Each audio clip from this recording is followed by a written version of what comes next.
de acuerdo con lo que acabamos de comentar.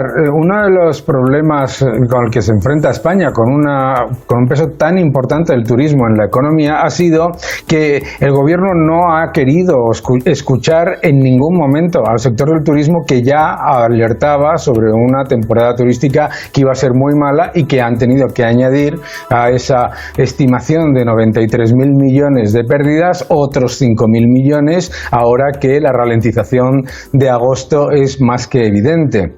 Entonces, lo que hubiera sido unas medidas de oferta, como las que se han comentado, exoneración de cuotas, mejora de oferta, un protocolo serio para el turismo con PCRs en aeropuertos para dar seguridad a todos los turistas, etcétera, y una campaña también importante de información, todo eso que se ha perdido, ahora nos encontramos con un problema mucho más grave. Ahora nos encontramos con esta disyuntiva tan complicada, que es si los ERTEs, moverlos hasta Semana Santa del año que viene, es que eso no soluciona el problema. Los ERTEs son una condición necesaria, pero no suficiente.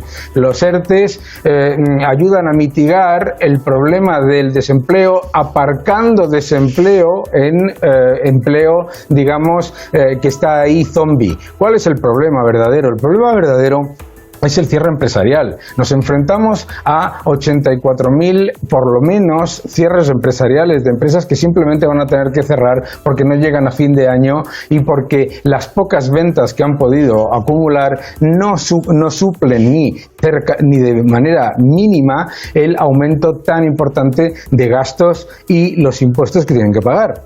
Luego nos encontramos otro problema que el gobierno no está atendiendo. Se han dado muy pocas ayudas, como comentaba Gonzalo, pero además el 93% de esas ayudas que eran en créditos, de esas ayudas que van a crédito, se terminan ahora y se terminan con empresas que no es que tengan pérdidas, es que es absoluta devastación. El Banco de España estaba comentando la caída absoluta, no de beneficios, no estamos hablando de beneficios, estamos hablando de empresas que se van a encontrar no solamente en pérdidas, sino con la obligación de cierre. El 25%, para que nos hagamos una idea, de las empresas de España están ahora mismo en una situación que obliga al cierre según el Banco de España. Gonzalo. Sí, yo me alegro mucho de coincidir con la calle. No es habitual, pero suscribo todos sus argumentos por la sencilla razón que es esto. El génesis de la situación es que dependemos del control de la pandemia. El control de la pandemia, yo no soy un especialista sanitario, por lo tanto no sé qué se ha hecho mal, pero sí sé que se están haciendo muchas cosas mal, porque durante esta semana teníamos el mayor número de infectados de Europa por 100.000 habitantes. La culpa no la tiene la población. El político lo tiene muy fácil decir que la culpa la tienen otros, porque hay imágenes en Varsovia con vida absolutamente normal, en Alemania, en muchísimos países, y no tienen esa tasa de infectados. Entonces, aquí hay que mirar qué es lo que se ha hecho mal y cómo rectificarlo. Pero después, claro, hay mucha gente que dice, vamos a coger y vamos a prolongar los ERTEs. Sin duda, yo soy muy favorable. Tienen que llegar como mínimo hasta el mes de marzo, antes de que empiece la campaña turística. Pero los ERTEs son la anestesia. Y un enfermo, porque la economía española está enferma, no se cura con la anestesia. Con la anestesia duele menos. Pero si no se ponen medidas correctivas, en este caso antibióticos, en este caso cualquier medicina que realmente haga que el enfermo sane, pues no vamos a arreglar nada. Y para esto el gobierno tiene que tener un plan detallado de recuperación. Si aquí lo que te dicen, vamos a invertir en economía verde, esto está muy bien, vamos a coger y vamos a ser los pioneros en energías eólicas, fotovoltaica, indiscutiblemente. Todo esto lo firmamos todos, pero hay un problema muy grave y muy importante, y el problema es la cantidad de parados que van a dejar los sectores relacionados con el turismo y con el comercio porque sus empresas no son viables. Hay que hacer algo para que sean viables. Por ejemplo, ¿qué hacemos con aquellos comerciantes, restaurantes, hoteles que ya no pueden pagar lo que corresponde al alquiler de su establecimiento? ¿Quién se coge y se sacrifica? ¿Qué parte se sacrifica al propietario? ¿Qué parte se sacrifica al comerciante? Si se impone, en este caso, una moratoria, el gobierno no existe, no está, no hace nada, no dice nada. Y esto es alarmante, porque estos sectores realmente son, en gran parte, el corazón de la economía española. Y son sectores que necesitan más que nunca una ayuda, necesitan un plan. Y como muy bien ha dicho Daniel Lacalle, necesitan que les hagan caso. El no hacer ni una sola medida para estimular el turismo español durante esta temporada, a mí me parece una actuación absolutamente nefasta por parte de la ministra Reyes Maroto, que sí, que escucha a los empresarios, pero yo diría que más que los escucha, los oye, porque no les hace ni caso, ni tampoco a los especialistas. Daniel, a ver si lo he entendido bien. Daniel, un momento, discúlpame, hay que dejar a su suerte a un montón de empresas que ya no tienen solución, que no tienen remedio y que son irrecuperables. No hay que ayudarlas, hay que dejar que cierren. No sé si el 25% del que tú hablabas. A ver, ante una situación como la que nos encontramos ahora, por un lado, no podemos negar que muchas empresas están cayendo no por mala gestión, no porque hayan hecho nada mal. De hecho, las empresas que están cayendo fundamentalmente son las que mejor se han comportado durante los últimos 3 años. ¿Por qué? Porque son las que no tienen ni acceso a deuda ni activos mobiliarios, es decir, son las que han vivido con el día a día. ¿Qué es el problema? El problema es que en Europa, por ejemplo, en Alemania ahora se está haciendo una cosa que puede ser muy peligrosa, que es zombificarlo todo. Tampoco puedes rescatarlo todo, tampoco puedes decir vamos a rescatar absolutamente todo, porque entonces se destruye toda la capacidad de la economía de mejorar la productividad, de salir adelante. Entonces, lo que hay que tomar son medidas quirúrgicas. No pensar así de gran titular, que es lo que les gusta a los gobiernos. Y como decía Gonzalo, claro, tampoco vale decir que escuchas a los sectores cuando no haces absolutamente nada.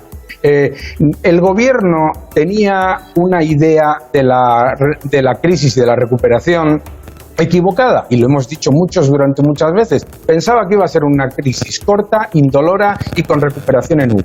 Ninguna de esas 3 cosas ha ocurrido. Entonces, ¿cuál es el problema? Que todas sus medidas se han tomado orientadas a ese diagnóstico equivocado y que ahora la solución va a ser mucho más cara que la que se proponía antes. Entonces, hay un montón de empresas que van a caer en cualquier caso.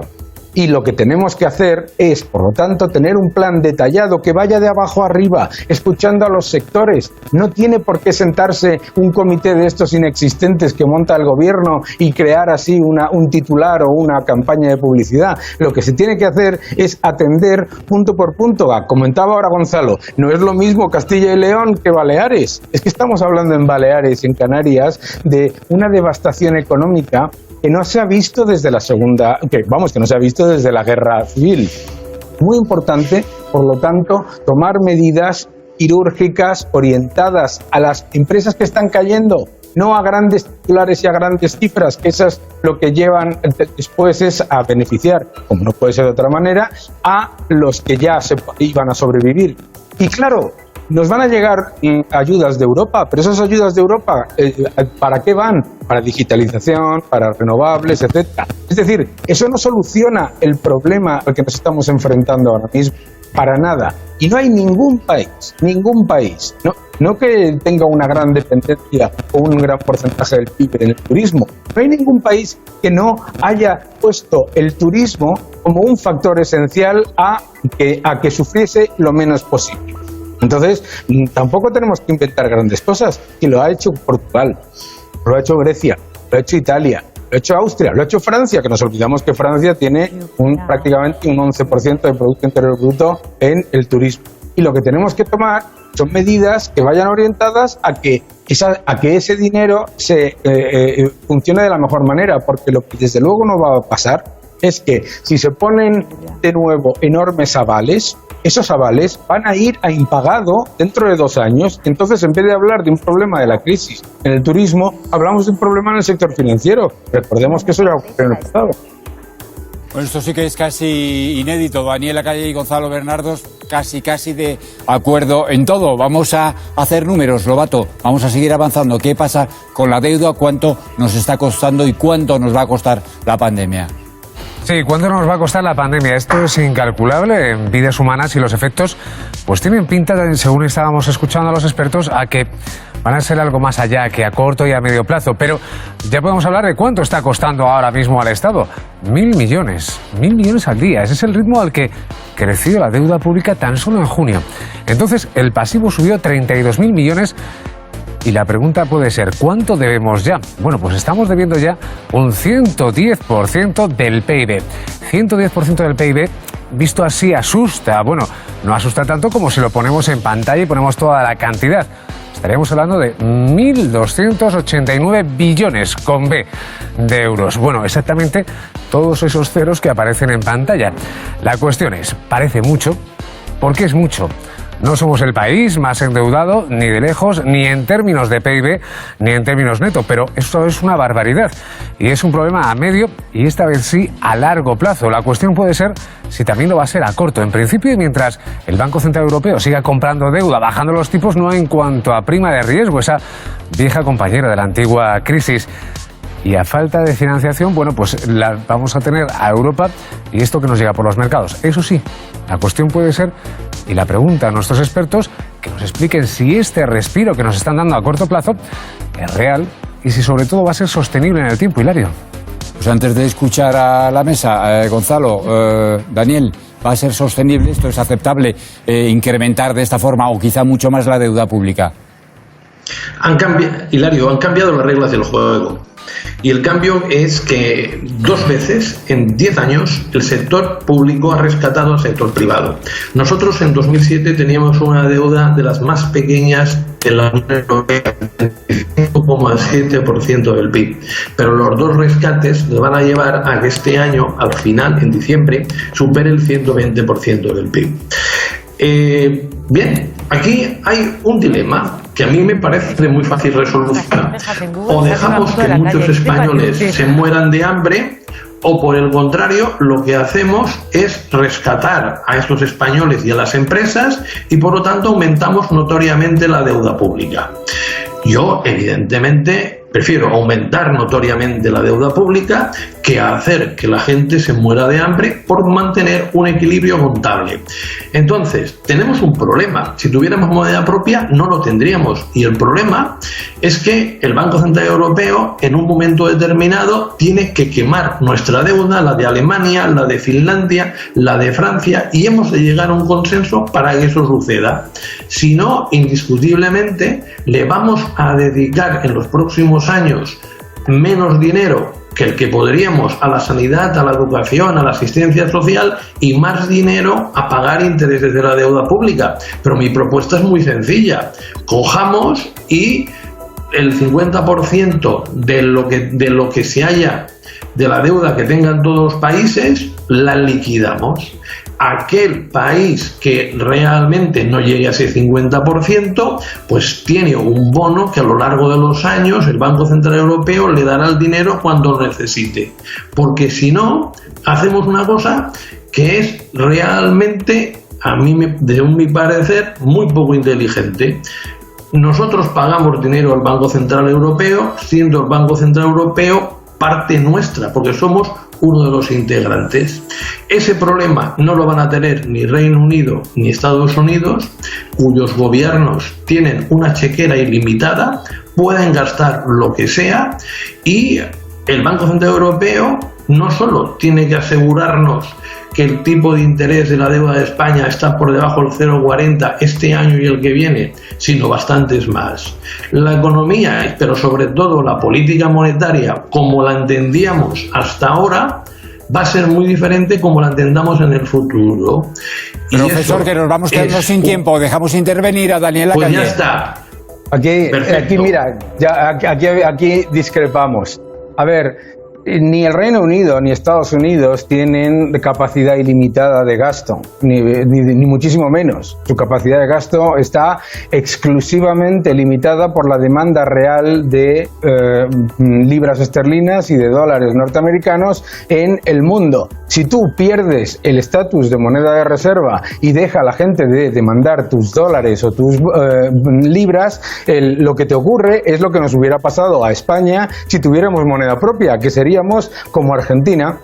Tendríamos un desastre absoluto económico y además un enorme nivel de inflación, y eso no lo soluciona. En cualquier caso, el problema de la Unión Europea... Daniel, no hay ningún país que tenga inflación en estos momentos. ¿Cómo que no hay ningún país? Empezamos. ¿Cómo que no hay ninguno? Empezamos. Ningún país desarrollado 40%. Irán, 40%. Pero no me cuentes Argentina. Cuéntame Venezuela, un país que fuera bien. 4.000. Bueno, no me cuentes estos países. Por favor, la tiene Alemania, la tiene el Reino Unido, la tiene Estados Unidos, la tiene España. Gonzalo, yo te he dejado hablar. Venga, te dejo hablar, a ver si puedo tener tiempo. La Unión Europea, el euro no es la moneda reserva del mundo, y por lo tanto la capacidad de la Unión Europea de expandir enormemente su balance no funciona. En cualquier caso, el balance del Banco Central Europeo es ya el 53,9% del Producto Interior Bruto de la eurozona, mientras el de la Reserva Federal es el 33%.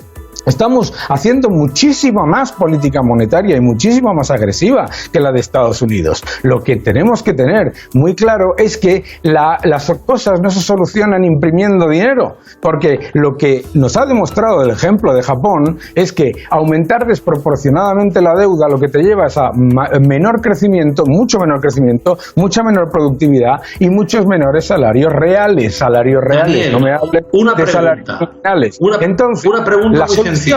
¿Qué implicaciones tiene quemar la deuda por parte del Banco Central Europeo? No puedes quemar la deuda, porque entonces generarías... ¿Pero qué implicaciones tiene? Cuéntame, sabes perfectamente, ¿qué pasa de malo? Sabes perfectamente. Si tú mañana dices... Cuéntame qué pasa de malo. Pero que tienes que mirar... Hombre, eres economista, tienes que mirar el activo y el pasivo. Perdona, Gonzalo, es un ajuste contable, nada más. No es un ajuste contable. No es un ajuste contable, es una crisis financiera. Claro que sí. Si tú eliminas el 50% del activo del Banco Central Europeo, el 50% del pasivo se destruye. ¿Y qué? Se destruye. ¿Cómo que qué? Pero es que tú has visto... pero es que no hemos aprendido de Argentina, el Banco Central Europeo. El Banco Central Europeo no tiene la maquinita de hacer dinero. Permítanme, vamos a abrir... Al final ha habido debate, ya me extrañaba a mí. Vamos a abrir la mesa. Déjame una sola cosa, sí. Venga. En Europa tenemos ahora mismo un espacio fiscal sin precedentes que nos permite endeudarnos para fortalecer el crecimiento. Lo acaba de decir Mario Draghi el viernes.